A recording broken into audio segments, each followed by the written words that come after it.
മയക്കുമരുന്ന് കേസിൽ പിടികിട്ടാപ്പുള്ളിയായി കോടതി പ്രഖ്യാപിച്ച പ്രതിയെ ഷൊർണൂർ പോലീസ് പിടികൂടി. മലപ്പുറം വള്ളിക്കുന്ന് സ്വദേശി അബ്ദുൾ റഹ്മാനാണ് ഒടുക്കം പിടിയിലായത്.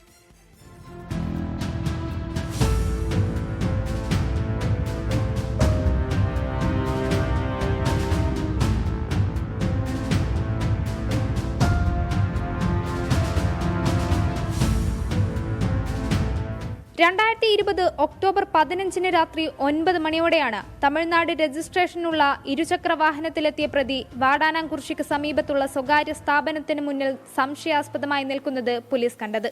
തുടർന്ന് ഇയാളിൽ നടത്തിയ പരിശോധനയിൽ ബാഗിനുള്ളിൽ 2 പാക്കറ്റുകളിലായി സൂക്ഷിച്ച 10 കിലോ കഞ്ചാവ് കണ്ടെടുത്തു.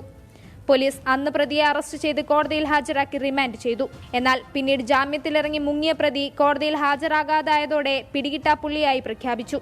തുടർന്ന് വ്യാപക തിരച്ചിലിനൊടുവിൽ മലപ്പുറം മേലാറ്റൂർ വെട്ടത്തൂരിലെ വാടക വീട്ടിൽ ഒളിവിൽ കഴിയവേ പ്രതിയെ പോലീസ് പിടികൂടി. ഇൻസ്പെക്ടർ വി രവികുമാർ, ASI-മാരായ കെ അനിൽകുമാർ, TP രാജീവ് എന്നിവരടങ്ങിയ അന്വേഷണ സംഘമാണ് അബ്ദുൾ റഹ്മാനെ പിടികൂടിയത്. പ്രതിയെ പാലക്കാട് ജില്ലാ സെഷൻസ് കോടതിയിൽ ഹാജരാക്കി. 24 പാലക്കാട്.